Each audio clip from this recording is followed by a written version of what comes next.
Hello everyone, welcome again Alchemist Education. I am Lajja Suman. So student, in previous video we have learned about introduction of chemical reaction. तो previous video में हमने क्या learn किया था, what are chemical reaction. तो chemical reaction क्या होती हैं? केमिकल रिएक्शन होती हैं कि हमने कोई इनिशियल सब्सटेंस लिया, उसमें कुछ केमिकल चेंजेस हो गए और आपका न्यू सब्सटेंस बन गया जिसकी property and identity initial substance से एकदम अलग थी। इसमें एग्जांपल हम ले सकते हैं सिंपल मिल्क का, ठीक है। मिल्क से कर्ड का बनना, ठीक है। तो मिल्क की प्रॉपर्टी अलग होती है, कर्ड की प्रॉपर्टी अलग होती है। तो मिल्क से ही क्या बना है? कर्ड बना है। कैसे बना है? उसमें कुछ केमिकल रिएक्शन हुए थे, ठीक है। तो हमने उसमें बहुत सारे एग्जाम्पल लिए थे जिससे हमने अच्छे से समझ लिया था कि केमिकल रिएक्शंस क्या होती हैं। अब ये पार्ट 2 वीडियो है इसी चैप्टर की, केमिकल रिएक्शन एंड इक्वेशन की। इसमें हम पढ़ेंगे characteristic of chemical reaction. That means आपके सराउंड में केमिकल रिएक्शन हो रही है, बट आपको कैसे पता चलेगा कि केमिकल रिएक्शन हुई है? ठीक है, आपको कैसे पता चलेगा केमिकल रिएक्शन हुई है? क्योंकि हम क्या बोल रहे हैं कि इनिशियल सब्सटेंस जो है आपका एक नए सब्सटेंस में कन्वर्ट हो रहा है। तो जो आपका इनिशियल नए सब्सटेंस में कन्वर्ट हो रहा है, तो हम यहाँ पर कुछ कैरेक्टरिस्टिक लेंगे जिससे हम आइडेंटिफाई कर पाएंगे कि आपकी केमिकल रिएक्शंस हुई हैं। तो लेट्स सी कि वो क्या है आपकी कैरेक्टरिस्टिक। तो देखिए, तो यहाँ पर हम एनसीईआरटी की कुछ एक्टिविटीज़ लेंगे, ठीक है। स्टूडेंट देखिए, ये एक्टिविटी बहुत ज़्यादा इंपॉर्टेंट है क्योंकि जो बोर्ड एग्जाम में क्वेश्चंस आते हैं इन एक्टिविटीज़ से ही आते हैं।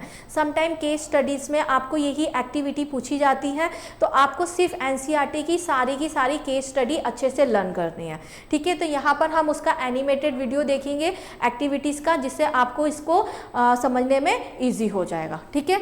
तो हम फर्स्ट एक्टिविटी यहाँ पर ले रहे हैं। हमने क्या ले लिया है कि ओके, ये जो एक्टिविटीज़ हैं आपके स्कूल में ऑलरेडी करवाई जाएंगी, प्रैक्टिकल में अगर नहीं करवाई जाती हैं इट्स ओके, बट ये हाँ किसी के अंडर आपको करवाई जाएंगी, क्योंकि ये एक्टिविटी थोड़ी सी हार्मफुल डेंजर हो सकती है अगर हम इसे प्रॉपर वे में नहीं करेंगे तो, ठीक है। तो हमने क्या ले लिया? फर्स्ट हमने ले लिया है, हमने एक क्लीन मैग्नीशियम रिबन ले लिया है about 2 centimetre long by a rubbing it with a sandpaper, ठीक है। तो देखिए, जो मैग्नीशियम होता है एक मेटल, ठीक है, एक मेटल होता है, उसका हमने रिबन लिया है, ठीक है। अब वो रिबन क्या लिया है? 2 सेंटीमीटर का लिया है, बट उसे हमने पहले क्या किया है? रब कर दिया है सैंड पेपर से, ठीक है। उसका भी एक रीज़न होता है। देखिए, आपने क्लास 9th में रिएक्टिविटी सीरीज लर्न करी थी, ठीक है। तो रिएक्टिविटी सीरीज में आपने लर्न किया था कि सबसे पहले पोटेशियम, सोडियम एंड मैग्नीशियम आता है 3rd नंबर पर। तो मैग्नीशियम आपका आपका अच्छे रिएक्टिव मेटल्स के अंदर आता है। तो ये क्या करता है? अपने एनवायरनमेंट से ऑक्सीजन के साथ रिएक्ट कर लेता है।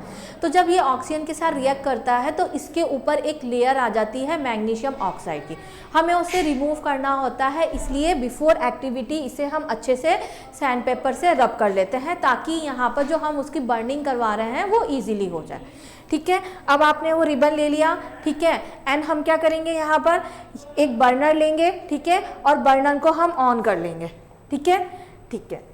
Just a minute. हमने एक रिबन ले लिया, ठीक है, और उससे क्या ले लिया? उसको हमने ये एक पेयर ऑफ टंग से अच्छे से होल्ड कर लिया and burn it using a spirit lamp और burner and collect the ash so form in the watch glass as showing. अब हम क्या करेंगे? देखिए, ये आपका एक होल्डर है, इससे हमने मैग्नीशियम रिबन को अच्छे से होल्ड कर लिया है एंड जो एक बर्नर है उसको हम ऑन कर देंगे, ठीक है। चलिए, इस बर्नर को हम ऑन कर देते हैं, ठीक है। चलिए, अब क्या करेंगे? हम इस मैग्नीशियम रिबन को इस फ्लेम के ऊपर लेकर जाएंगे और उसे हम बर्न करेंगे, ठीक है। अब जो मैग्नीशियम है वो इजीली बर्न होने लग जाएगा। अब देखिए वो कैसे बर्न हो रहा है, ये स्पार्क के साथ बर्न हो रहा है, ठीक है। और इसका जो कलर है स्पार्क लाइक जैसे फुलझड़ी होती है वैसे बर्न हो रहा है, ठीक है। आप सोचोगे ये आपका फ्लेम की तरह बर्न क्यों नहीं हो रहा है? तो देखिए, ये हर एक मेटल या आपकी जो सब्सटेंस उनकी प्रॉपर्टी होती है वो कैसे बर्न होता है, ठीक है। तो ये आपका मेटल है तो वह इस तरह से बर्न होता है। अब जब ये बर्न हो रहा है तो बर्न होने पर क्या होगा? इसकी ऐश प्रोड्यूस होगी, उस ऐश को हम इस पेट्री डिश के अंदर कलेक्ट कर लेंगे, ठीक है। चलो, अब इसको कलेक्ट कर लेते हैं। तो आप यहाँ नोटिस करोगे ये आपका क्या था? एक मैग्नीशियम रिबन था, जब हमने उसे कलेक्ट कर दिया तो ये क्या हो गया, एक पाउडर फॉर्म में कन्वर्ट हो गया। किस में कन्वर्ट हो गया है, पाउडर। पहले कैसे था, ये आपका एक सॉलिड रिबन था, अब ये क्या हो गया है, पाउडर हो गया है। ठीक है, अब आप क्या करेंगे, इस पाउडर को थोड़ा सा एग्जामिन करेंगे। ठीक है, क्या करेंगे, आप ऑब्जर्व करेंगे जो मैग्नीशियम रिबन था वो मेटल था, ठीक है, उसकी एक स्ट्रिप थी, बर्न करने के बाद वो क्या बन गया, ये ऐश, दैट मीन्स पाउडर बन गया। अगर हम इसे नोटिस करेंगे तो देखिए ये एक्चुअल में पाउडर क्या है, ये पाउडर है आपका मैग्नीशियम ऑक्साइड। अब ये मैग्नीशियम ऑक्साइड क्यों है, क्योंकि यहाँ पर हमने कंबशन किया है मैग्नीशियम का। ठीक है, और कंबशन क्या होता है, combustion is the process in which substance react with oxygen. ठीक है, कंबशन क्या होता है, एक आपका रिएक्शन होती है जिसमें आपका सब्सटेंस जो होता है वो ऑक्सीजन के साथ रिएक्ट करता है। तो ये मैग्नीशियम है, मैग्नीशियम का हमने कंबशन किया, दैट मीन्स मैग्नीशियम को हमने किसके साथ रिएक्ट करवाया, ऑक्सीजन के साथ रिएक्ट करवाया। और जब हम इसे ऑक्सीजन के साथ रिएक्ट करवा रहे हैं तो मैग्नीशियम मेटल है, ऑक्सीजन क्या है, नॉन मेटल है, दोनों रिएक्ट कर कर क्या बनाएंगे, मैग्नीशियम ऑक्साइड बनाएंगे। क्या बनाएंगे, मैग्नीशियम ऑक्साइड बनाएंगे। ठीक है, तो कंक्लूजन यहाँ से हमारा क्या निकला, कंक्लूजन निकला as we have observe that magnesium ribbon burn with the dazzling white flame, that means जब उसकी जो हमने उसको बर्न किया तो कैसी आपकी फ्लेम निकली, डेजलिंग वाइट। ठीक है, जो कलर ऑफ फ्लेम होता है वो डिपेंड्स करता है सब्सटेंस पर, तो जो मैग्नीशियम है उसका जो फ्लेम है वो कैसा हो गया, वाइट कलर हो गया। और डेजलिंग आपने देखा था वो स्पार्क के साथ क्या कर रहा था, बर्न कर रहा था। ठीक है, एंड जो सेकंड कंक्लूजन क्या हुआ, it change into a white powder. ठीक है, मैग्नीशियम एक डिफरेंट था, वो आपका एक सॉलिड था और वो किस में कन्वर्ट हो गया, वाइट पाउडर में। और ये व्हाइट पाउडर एक्चुअल में है क्या, ये व्हाइट पाउडर है magnesium oxide. That means starting में हमने लिया था मैग्नीशियम और वो कन्वर्ट हो गया किसमें, मैग्नीशियम ऑक्साइड। जो मैग्नीशियम था वो आपका मेटल था और जो मैग्नीशियम ऑक्साइड है वो क्या है, पाउडर। दैट मीन्स जो इनिशियल प्रॉपर्टी थी, ठीक है, मैग्नीशियम की, और जब इसको हमने बर्न किया ऑक्सीजन के साथ और मैग्नीशियम ऑक्साइड बना, उसकी मैग्नीशियम ऑक्साइड की प्रॉपर्टी इनिशियल मैग्नीशियम से कंप्लीटली क्या हो गई, चेंज हो गई। क्या हो गई, चेंज होगी। तो हम क्या बोल सकते हैं कि यहाँ पर रिएक्शन हुई है, तो it is form due to the reaction. तो यहाँ पर रिएक्शन हुई है, किसके बीच में रिएक्शन हुई है, मैग्नीशियम एंड ऑक्सीजन के बिटवीन रिएक्शन हुई है। तो रिएक्शन होने के बाद क्या होता है, जो सब्सटेंस बनता है उसकी प्रॉपर्टी इनिशियल सब्सटेंस से कंप्लीटली चेंज हो जाती है। तो सेम चीज यहाँ पर हुई है, जो मैग्नीशियम ऑक्साइड है उसकी प्रॉपर्टी मैग्नीशियम से कंप्लीटली चेंज है। ठीक है, क्या हो गई, कंप्लीटली चेंज हो गई। ठीक है, सो देखिए यहाँ पर आपसे स्टार्टिंग में देखो, यहाँ पर जब हमने एक्टिविटी ली थी तो एक्टिविटी में हमने क्या किया था, मैग्नीशियम रिबन को सैंड पेपर से हमने क्लीन किया था। तो ये आपके बोर्ड में पूछा गया क्वेश्चन है कि हम उसे क्लीन क्यों करते हैं, तो why magnesium ribbon is clean before burning in the air. तो ऑलरेडी मैंने आपको बता दिया है, तो the magnesium ribbon which we use usually has coating of magnesium oxide. ठीक है, मैग्नीशियम आपका एक हाईली रिएक्टिव मेटल्स में आता है, तो एनवायरनमेंट में ऑक्सीजन के साथ रिएक्ट करके वो मैग्नीशियम ऑक्साइड बना देता है। तो इसकी कोटिंग उसकी सरफेस पर आ जाती है जो ब्लैक कलर की होती है। अब ये कोटिंग होगी तो जो हम रिएक्शन करवा रहे हैं वो स्लो डाउन हो जाएगा। क्या हो जाएगा, स्लो डाउन हो जाएगा। तो हमें हमारे रिएक्शन को प्रॉपर वे में कराने के लिए इस कोटिंग को रिमूव करना होगा। और इस कोटिंग को हम कैसे रिमूव करेंगे, इस कोटिंग को हम रिमूव करेंगे बाय क्लीनिंग, रबिंग। ठीक है, हम क्या करेंगे, इस मैग्नीशियम ऑक्साइड को क्लीन करेंगे बाय रबिंग, ठीक है, विद अ सैंड पेपर। तो this is done, just a minute, ठीक है, तो this is done to remove the protecting layer of magnesium oxide from the surface of magnesium ribbon, so it may readily combine with the oxygen of air on heating. ठीक है, तो ये reason है कि before जब magnesium ribbon को हम burn कर रहे हैं तो उसे हम सैंड पेपर से क्लीन कर देते हैं। क्यों, मैग्नीशियम हाईली रिएक्टिव होता है तो ऑक्सीजन के साथ रिएक्ट कर कर एक मैग्नीशियम ऑक्साइड की ब्लैक कलर की लेयर बना देता है। तो सिर्फ उसको रिमूव करने के लिए हम इसे सैंड पेपर से क्लीन करते हैं। तो आई होप आपको समझ में आ गया होगा और ये आपके बोर्ड में आया हुआ क्वेश्चन है। तो चलिए अब नेक्स्ट हम एक्टिविटी देखते हैं। ये भी आपकी एनसीईआरटी की एक्टिविटी है। ठीक है, इसे भी अच्छे से समझिएगा। तो देखिए यहाँ पर हमने क्या ले लिया है, एक टेस्ट ट्यूब ली है। इस टेस्ट ट्यूब में आपका कुछ कलरलेस सॉल्यूशन है और यहाँ पर बीकर है, इसमें भी कुछ कलरलेस सॉल्यूशन है। तो दोनों का कलर क्या है, कलरलेस है। तो एक्चुअल में हमने टेस्ट ट्यूब में क्या लिया है, देखिए हमने इस बीकर में तो लिया है पोटेशियम आयोडाइड, ठीक है। Potassium iodide that means formula क्या होता है, Ki, ठीक है। और इस टेस्ट ट्यूब के अंदर हमने लिया है lead nitrate solution. Lead nitrate क्या होता है, PbNO3(2), ठीक है। और यही दोनों सॉल्यूशन कैसे हैं, कलरलेस है, ठीक है। कैसे हैं सॉल्यूशन दोनों के दोनों, कलरलेस है, ठीक है। इसे मैं रिमूव कर देती हूँ ताकि आप प्रॉपर एक्टिविटीज़ को रिकॉग्नाइज कर पाओ, ठीक है। अब हम क्या करेंगे, पोटेशियम आयोडाइड की कुछ ड्रॉप्स लेंगे, ठीक है, ड्रॉपर से। चलिए तो हम ड्रॉपर से कुछ ड्रॉप्स ले लेते हैं, ठीक है, और उसे मिक्स कर देते हैं इस लेड नाइट्रेट के सॉल्यूशन में, ठीक है। तो देखिए अब इसे हमने ऐड कर दिया इन लेड नाइट्रेट सॉल्यूशन। तो आपने कुछ नोटिस करा है यहाँ पर, ठीक है, क्या नोटिस किया, सॉल्यूशन पहले कलरलेस था, जब हमने पोटेशियम आयोडाइड को लेड नाइट्रेट सॉल्यूशन में मिक्स किया तो अब सॉल्यूशन का कलर चेंज हो गया। वो कलरलेस से क्या हो गया, येलो कलर हो गया। क्या हो गया, येलो कलर हो गया, ठीक है। स्टूडेंट देखिए इस एक्टिविटी से बहुत सारे क्वेश्चंस आते हैं, 2 मार्कर 3 मार्कर बहुत सारे क्वेश्चन होते हैं, ठीक है। अगर आपको इस तरह के क्वेश्चंस चाहिए तो एक्चुअल में हमारे इंस्टीट्यूट की तरफ से हमने कुछ असाइनमेंट प्रिपेयर करे हैं, उसके अंदर हमने जितने भी प्रीवियस ईयर के क्वेश्चन हैं, इंपॉर्टेंट क्वेश्चन है, वो सारे मेंशन करे हैं, ठीक है। अगर आप उन असाइनमेंट्स को करना चाहते हैं तो उसकी लिंक आपको डिस्क्रिप्शन में मिल जाएगी, ठीक है। तो चलिए, तो यहाँ पर हमने क्या देखा कि जैसे ही पोटेशियम आयोडाइड को हमने लेड नाइट्रेट के अंदर मिक्स किया तो कलर चेंज हो गया। तो yellow colour precipitation of lead iodide form. तो ये येलो कलर किससे बना, जब पोटेशियम आयोडाइड ने लेड नाइट्रेट के साथ रिएक्शन किया तो यहाँ पर बना लेड आयोडाइड। क्या बना यहाँ पर, लेड आयोडाइड। और जो लेड आयोडाइड होता है उसका कलर होता है येलो। क्या होता है, येलो होता है, ठीक है। तो लेड आयोडाइड होता है वो येलो कलर का होता है। तो दैट मीन्स यहाँ पर भी हमने क्या नोटिस किया, हमने इनिशियल सब्सटेंस क्या क्या लिया है, इनिशियल सब्सटेंस हमने लिया है Ki, that means potassium iodide and lead nitrate, PbNO3(2). ये हमारा इनिशियल सब्सटेंस था। क्या था, ये हमारा इनिशियल सब्सटेंस था। जस्ट मिनट, कहाँ, ओके, 1 मिनट। हाँ, तो देखिए हमने क्या लिया था, हमने सबसे पहले ले लिया था Ki, ठीक है। चलो थोड़ा सा कलर इसका चेंज करते हैं क्योंकि स्क्रीन रेड कलर थोड़ा सा विजिबल नहीं हो पा रहा है, ठीक है। और कलर हम चेंज कर लेते हैं इसका, ठीक है, ब्लू कर लेते हैं, ठीक है। तो देखिए स्टार्टिंग में आपने क्या लिया, Ki, ठीक है, इससे आपने रिएक्ट करवा दिया PbNO3(2), ठीक है। अब देखिए यहाँ पर जो केमिकल जो फॉर्मूले हैं ऑलरेडी हम क्लास 9th में लर्न कर चुके हैं। अगर आप वहाँ पर अच्छे तरह आपको नहीं आया समझ में तो यहाँ पर मैं एक वैलेंसी चार्ट से ये तो आपको फिर से इंट्रोड्यूस करवा दूँगी, ठीक है। अब देखिए जब आपने रिएक्शन करवाई यहाँ पर तो जो ये पोटेशियम था वो तो नाइट्रेट के साथ रिएक्ट कर जाएगा एंड आयोडाइड किसके साथ रिएक्ट कर जाएगा, पीबी के साथ। तो ये आपका PbI2 बन जाएगा एंड यहाँ पर KNO3 बन जाएगा, ठीक है।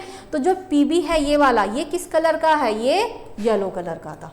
कैसा था ये आपका, येलो कलर का। दैट मीन्स इनिशियल सब्सटेंस आपके कुछ और है और जो फाइनल सब्सटेंस आपको मिला है उसका कलर एंड उसका जो नेचर है पूरा का पूरा चेंज हो गया। आई होप आपको ये एक्टिविटी समझ में आ गई होगी, ठीक है। तो देखिए यहाँ पर ये आपके बोर्ड में क्वेश्चन आया है था कि like Reema took 5 ml of lead nitrate solution in a beaker and add appropriate 4 ml of potassium iodide solution in it. That means Reema ने क्या लिया है, रीमा ने लिया है, ठीक है, 5 ml लेड नाइट्रेट ले लिया उसने, ठीक है, एंड उसको ऐड कर दिया है, किस में ऐड कर दिया है, पोटेशियम आयोडाइड में, ठीक है, लेड नाइट्रेट को पोटेशियम आयोडाइड सॉल्यूशन में ऐड कर दिया, तो what would she observe, that means उसने क्या ऑब्जर्व किया। ठीक है, अगर आपको एक्टिविटी अच्छे से याद है तो आप बता सकते हैं जब पोटेशियम आयोडाइड को लेड नाइट्रेट से रिएक्ट करवाते हैं तो यहाँ पर बनता है lead iodide and potassium nitride, और जो लेड आयोडाइड होता है उसका प्रेसिपिटेशन बनता है। प्रेसिपिटेशन क्या होता है, जब हम कुछ रिएक्शन करवाते हैं और उसमें आपका अनसॉल्यूबल सब्सटेंस बनता है, तो वो अनसॉल्यूबल सब्सटेंस क्या होता है, बॉटम में सेटल डाउन हो जाता है, तो इसे हम बोलते हैं प्रेसिपिटेशन। प्रेसिपिटेशन दैट मीन्स वो आपके सॉल्यूशन में डिसॉल्व नहीं हो रहा है तो वो बॉटम में सेटल डाउन हो जाएगा। ठीक है, तो ऑलरेडी हम एक्टिविटी से इसका आंसर बता सकते हैं। Solution turn red, no. Yellow precipitation was form. ठीक है, कौन सा कलर का प्रेसिपिटेशन हो रहा है, येलो कलर का प्रेसिपिटेशन फॉर्म हो रहा है। ठीक है, अब देखिए यहाँ पर जो एक्टिविटीज़ में आपको जो भी कलर्स बताए जा रहे हैं सब्सटेंस के, वो आपको अच्छे से याद होने चाहिए। ठीक है, और वैसे ऐसा कुछ डिफ़िकल्ट नहीं होता, जैसे जैसे आप लर्निंग करते जाओगे और सब्सटेंस आपके यूज टू हो जाएंगे, आपको सारे कलर्स याद हो जाएंगे। ठीक है, तो बस आपको क्या करना है, कंटिन्यूटी रखनी है, क्योंकि केमिस्ट्री है। ठीक है, वन टाइम रीड करने से याद नहीं होते और इसमें बहुत सारे एक्सेप्शन भी होता है। ठीक है, तो इसलिए हमें क्या करना होता है, उसको कंटिन्यूस रीड करते रहना चाहिए ताकि हमारे जो एक्सेप्शन है वो हमें याद रहता है। ठीक है, तो चलिए अब नेक्स्ट एक्टिविटी लेते हैं। नेक्स्ट एक्टिविटी में क्या लिया हमने, एक बीकर ले लिया, यहाँ पर आपने कुछ पार्टिकल्स देखे, ये पार्टिकल्स हैं Zn के, दैट मीन्स जिंक के, और यहाँ पर हमने एक सॉल्यूशन लिया है, ये सॉल्यूशन है acid, that means sulphuric acid solution है। ठीक है, अब हम क्या करेंगे, इनके बिटवीन रिएक्शन करवाएंगे। ठीक है, तो हमने क्या ले लिया, कुछ जिंक पार्टिकल्स ले लिए। ठीक है, उसे फ्लास्क में, कॉनिकल फ्लास्क में डाल दिया।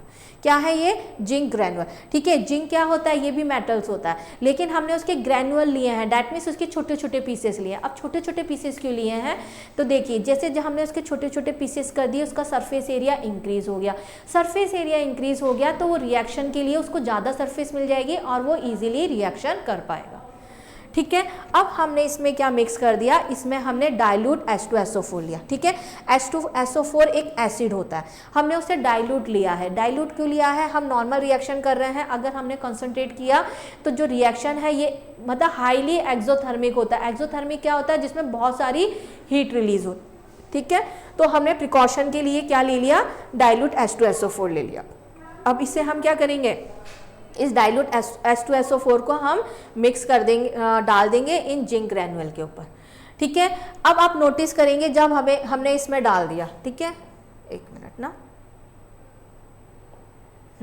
चलिए। ठीक है, तो आप क्या नोटिस करेंगे कि जिंक ग्रैनुअल जो डाइल्यूट H2SO4 है उसके साथ रिएक्ट करेगा। ठीक है, रिएक्ट करेगा तो आप यहाँ नोटिस कर रहे हो इसके अंदर क्या हो गया, देखो आपकी वेपर आपकी कलेक्ट होगी। ठीक है, आपकी कुछ गैस कलेक्ट होगी। ठीक है, हमने थोड़ा सा और डाल दिया क्योंकि ये देखो हमने डाइल्यूट लिया है, तो प्रॉपर रिएक्शन करवाने के लिए हमें थोड़ा सा ज़्यादा जाना पड़ेगा। तो आपने यहाँ पर नोटिस किया, यहाँ पर कुछ बबल्स आपके प्रोड्यूस हो रहे हैं और यहाँ से कुछ गैस आपकी रिलीज हो रही है। ठीक है, बबल्स प्रोड्यूस हो रहे हैं, गैस रिलीज हो रही है। एक्चुअल में ये गैस क्या है, ये गैस है हाइड्रोजन गैस। ठीक है, तो यहाँ से एक कंक्लूजन निकला, जिंक क्या था, मेटल था, और सल्फ्यूरिक एसिड क्या है, एसिड। तो जब भी मेटल एंड एसिड का रिएक्शन करवाते हैं तो हाइड्रोजन गैस प्रोड्यूस होती है।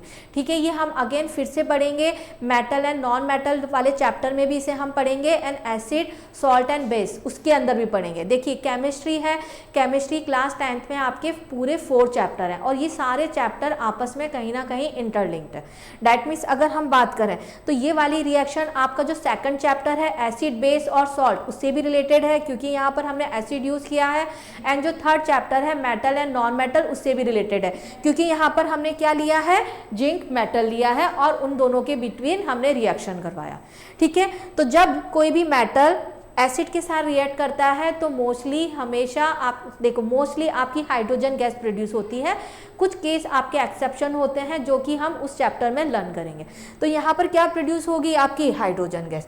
एंड जो हाइड्रोजन गैस है लाइक आप जो गैसेस होती हैं जैसे हाइड्रोजन गैस है, CO2 गैस है, ये आपकी कैसी होती है, कलरलेस गैस होती है। तो ये कैसे पता चलेगा ये हाइड्रोजन गैस है, तो हाइड्रोजन गैस के लिए हम एक रिएक्शन लेते हैं, मतलब एक कंडीशन लेते हैं जिससे हमें पता चलता है, जिसे हम बोलते हैं पॉप साउंड। पॉप साउंड में क्या होता है, अगर हम इसके पास एक जलती हुई मैच स्टिक लेकर आ जाए, ठीक है, यहाँ पर क्या लेकर आ जाए, एक जलती हुई मैच स्टिक लेकर आ जाए, जलती हुई, तो जो हाइड्रोजन गैस क्या होती है, एक आपकी हाईली कैलोरीफिक वैल्यू वाला एक फ्यूल होता है। तो जैसे ही मैच स्टिक लेकर आएंगे ये पॉपअप साउंड के साथ बर्न करने लग जाता है। डैट मीन्स अगर आपकी मैच स्टिक आप लेकर जा रहे हो, वो पॉपअप साउंड के साथ आपकी बर्न करने लग जाती है, तो आप समझ लेना आपके वहाँ उस रिएक्शन में क्या रिलीज हो रहा है, हाइड्रोजन गैस। समटाइम ये आपकी केस स्टडी में पूछा भी जाता है एंड क्वेश्चन भी आता है कि आपकी एक रिएक्शन था जिसमें हम क्या लेकर गए, मैच स्टिक लेकर गए, और वो क्या करने लग गया, ऐसे पॉपअप साउंड के साथ बर्न करने लग गया। दैट मीन्स कौन सी गैस रिलीज हुई, तो ये हाइड्रोजन गैस को रिकॉग्नाइज करने के लिए एक छोटी सी एक्टिविटी होती है। आप मैच स्टिक को लेकर जाते हैं तो वो पॉपअप साउंड के साथ बर्न करने लग जाती है।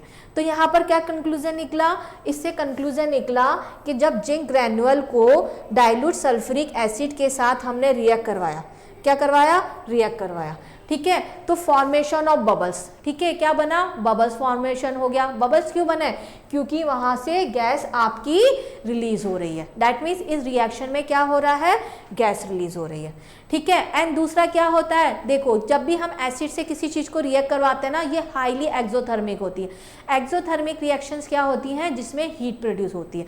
तो यहाँ पर क्या हो जाएगा, heat is given, that means जो टेम्परेचर है वो चेंज हो गया।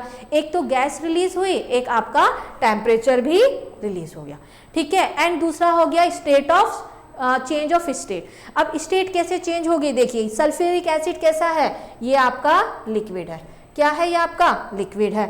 जिंक ग्रैन्युअल ये क्या है, सॉलिड है। और यहाँ पर क्या प्रोड्यूस हुआ, यहाँ पर हाइड्रोजन गैस प्रोड्यूस हुई है। क्या प्रोड्यूस हुई है, हाइड्रोजन गैस।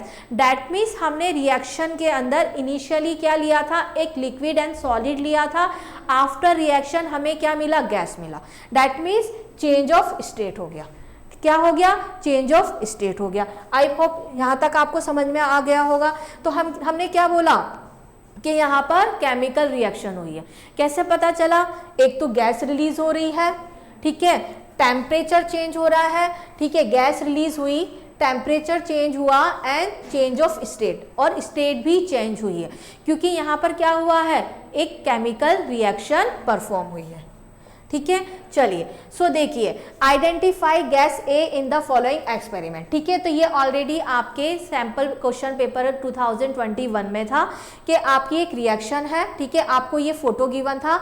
इसमें क्या गिवन था कि यहाँ पर आपने जिंक ग्रैन्युअल लिए हैं, क्या लिया है, जिंक ग्रैन्युअल लिया है, और उसमें आपने H2SO4 डाल दिया, ठीक है। तो यहाँ पर रिएक्शन हुई, गैस प्रोड्यूस हुई, और जब इस गैस को हमने इस सोपी सॉल्यूशन में से पास किया तो जो बबल्स हैं उनके पास मैच स्टिक लेकर आए, तो वो पॉपअप साउंड के साथ बर्न करने लगे, ठीक है। दैट मीन्स ये कौन सी गैस है, तो पॉपअप साउंड किसके लिए हम यूज करते हैं, फॉर हाइड्रोजन। तो ऑप्शन होगा हाइड्रोजन गैस आपकी रिलीज हुई है। Okay, I hope you understood this. चलिए अब हम एक नेक्स्ट रिएक्शन लेते हैं, ठीक है। तो अभी देखिए यहाँ पर हमने क्या क्या लिया, हमने स्टार्टिंग में रिएक्शन लिया था कि अगर हम मैग्नीशियम को ऑक्सीजन के साथ क्या करते हैं, कंबशन करवाते हैं, बर्न करवाते हैं, मैग्नीशियम ऑक्साइड का आपका पाउडर फॉर्म हुआ। देन हमने दूसरी जो रिएक्शन एक्टिविटी में क्या देखा था कि आपके दो कलरलेस सॉल्यूशन थे, एक पोटेशियम आयोडाइड था, एक लेड नाइट्राइड, उनका हमने रिएक्शन करवा दिया तो हमें येलो कलर का प्रेसिपिटेशन मिला। एंड जो थर्ड हमने एक्टिविटी ली, थर्ड एक्टिविटी में हमने क्या लिया, जो मेटल है उसको एसिड के साथ रिएक्शन करवा दिया, जिससे गैस इवॉल्व हुई, टेम्परेचर चेंज हो गया एंड स्टेट भी चेंज होगी। That means from the above three activity we can say that any of the following observation help us to determine whether a chemical reaction has taken place. That means तीनों reaction में जो हमारा conclusion था उससे हम बता सकते हैं कि आपकी केमिकल रिएक्शन परफॉर्म हुई है, ठीक है। कंक्लूजन क्या था कि लाइक हमारा पाउडर फॉर्म हो गया, दैट मीन्स पूरा का पूरा इनिशियल सब्सटेंस चेंज हो गया। दूसरे में कलर चेंज हो गया। थर्ड एक्टिविटी में गैस इवॉल्व हुई है, टेम्परेचर इंक्रीज हुआ है, इवन टेम्परेचर के साथ साथ स्टेट चेंज हो गई है, ठीक है। तो अगर हम यहाँ पर देखें ठीक है, कि लाइक आपके सराउंड में कोई केमिकल रिएक्शन हो रही है, कैसे पता चलेगा? तो उसको रिकॉग्नाइज करने के लिए आपके पास ये कुछ पॉइंट्स हैं। लाइक अगर चेंज इन स्टेट होता है तो हम बोलते हैं केमिकल रिएक्शन हुई है। चेंज इन कलर है तो भी केमिकल रिएक्शन है। Evolution of gas, change in temperature and formation of precipitation. अगर इनमें से कोई एक भी चेंजेस हो रहा है, इवन सारे चेंजेस भी हो सकते हैं, आइदर सिर्फ सिंपल एक भी चेंजेस हो रहा है, either change in state, change in colour, evolution of gas, change in temperature और formation of precipitation, so we can say that chemical reaction perform here. That means क्या हुआ है? केमिकल रिएक्शन हुई है। ठीक है, जैसे एग्जाम्पल जो हमने स्टार्टिंग में लिया था, मिल्क से कर्ड बन गया था। मिल्क से कर्ड बन गया था तो क्या हो गया था? वहां पर क्या चेंज हो गया था? अगर हम यहाँ पर बात करें टेम्परेचर, दैट मीन्स देखो जब मिल्क से कर्ड बन गया उसका पूरा का पूरा टेस्ट चेंज हो गया। क्या हो गया था? टेस्ट चेंज हो गया था। ठीक है, दैट मीन्स वहाँ क्या प्रोड्यूस हो गया था? एसिड प्रोड्यूस हो गया। तो देखिए बहुत सारे जो रिएक्शंस होते हैं हम देखकर ही बता सकते हैं कि रिएक्शन परफॉर्म हुई है। तो हम इन 5 चीज़ों से देखकर बता सकते हैं कि कोई भी रिएक्शन आपकी परफॉर्म हुई है। जैसे आपके फ्रूट हैं, ठीक है, फ्रूट आपके इनिशियल में जैसे ये ग्रीन कलर था, ग्रीन कलर से रेड हो गया। ग्रीन कलर था तब उसका टेस्ट भी अलग था, अब वो क्या हो गया? रेड कलर का हो गया। जैसे मैंगो है, रो मैंगो आपका अलग वाइटिश होता है एंड जब वो आपका प्रॉपर मैंगो कन्वर्ट हो जाता है राइट तो येलो हो जाता है, तो चेंज इन कलर हो गया। तो आप क्या बोल सकते हो? यहाँ पर क्या हुआ? यहाँ पर हुआ केमिकल रिएक्शन। इसी तरह से अगर हमारी जो इंडस्ट्री फैक्ट्रीज होती है वहाँ पर क्या होता है? इंडस्ट्री फैक्ट्रीज में आपने देखा होगा बड़ी बड़ी चिमनी है, वहाँ से क्या निकल रहा है? धुआं निकल रहा है। तो एक्चुअल में गैस आपकी क्या हो रही है? गैस इवोल्यूशन हो रहा है। दैट मीन्स उन फैक्ट्रीज में क्या हो रहा है? केमिकल रिएक्शंस हो रही हैं। क्या हो रही हैं?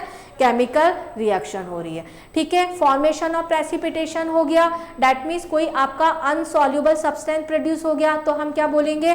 केमिकल रिएक्शन परफॉर्म हुई।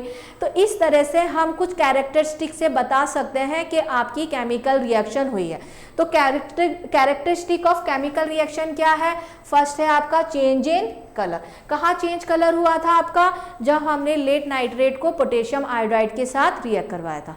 ठीक है, इस तरह से आपके बहुत सारे और भी यहाँ पर एग्जाम्पल हैं जो कि हमें एनसीईआरटी बुक में है, जो हम आगे की वीडियोस में और लेंगे। जैसे यहाँ पर एक एग्जाम्पल है आयरन एंड कॉपर सल्फेट। ठीक है, कॉपर सल्फेट ब्लू कलर का होता है एंड आयरन क्या होता है? ब्राउन कलर का। जब इसमें हम रिएक्शन करवाते हैं तो ये आयरन सल्फेट बन जाता है और आयरन सल्फेट क्या होता है?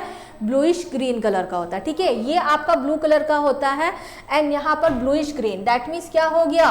यहाँ पर क्या हो गया? कलर चेंज हो गया। इसी तरह से कैल्शियम ऑक्साइड, कैल्शियम ऑक्साइड क्या होता है? जो सिंपल चूना होता है उसे कैल्शियम ऑक्साइड होते हैं। जैसे ही हम उसे वाटर में मिक्स करते हैं तो बहुत सारी हीट रिलीज होती है। दैट मीन्स हम बोल सकते हैं टेम्परेचर इंक्रीज हुआ। ठीक है, अब देखिए हाइड्रोजन गैस, ऑक्सीजन गैस, दोनों क्या है? गैसेस है। अब इन दोनों के कॉम्बिनेशन से क्या बनता है? वाटर, और वाटर क्या है? लिक्विड। तो यहाँ पर क्या होगी? स्टेट चेंज हो गया। तो इन तीनों कंडीशन में जहाँ पर कलर चेंज हो रहा है, टेम्परेचर चेंज हो रही है, स्टेट चेंज हो रही है, तो हम बोल सकते हैं केमिकल रिएक्शन हो रही है। ठीक है, then evolution of gas, metal को एसिड के साथ रिएक्ट करवाते हैं, हाइड्रोजन गैस प्रोड्यूस हो रही है। फॉर्मेशन ऑफ प्रेसिपिटेशन, ये हमने रिएक्शन देखा है, यहाँ पर प्रेसिपिटेशन फॉर्म हो रहा है, दैट मीन्स रिएक्शन हो रही है। ठीक है, तो ये कुछ कैरेक्टरिस्टिक होती हैं। अदर कैरेक्टरिस्टिक क्या होती है? जैसे हमने बोला टेम्परेचर चेंज हो गया। अगर टेम्परेचर इंक्रीज हो रहा है दैट मीन्स वो क्या है? आपकी एक्सोथर्मिक रिएक्शन। अगर टेम्परेचर इंक्रीज हो रहा है तो एक्सोथर्मिक है, लेकिन अगर टेम्परेचर डिक्रीज हो रहा है तो हम बोलेंगे वो एंडोथर्मिक रिएक्शन है। ठीक है, इन नेक्स्ट वीडियो में इन एक्सोथर्मिक और एंडोथर्मिक इसको हम क्या करेंगे? डिटेल से लर्न करेंगे। तो आई होप स्टूडेंट आपको ये अच्छे से समझ में आ गया होगा। ऐसे ही आपको और भी वीडियोस चाहिए तो प्लीज़ हमारे चैनल को लाइक एंड सब्सक्राइब करिए ताकि हम क्लास 10 मैथ और साइंस की ऐसी ही बहुत सारी वीडियो आपके लिए लेकर आए। Thank you.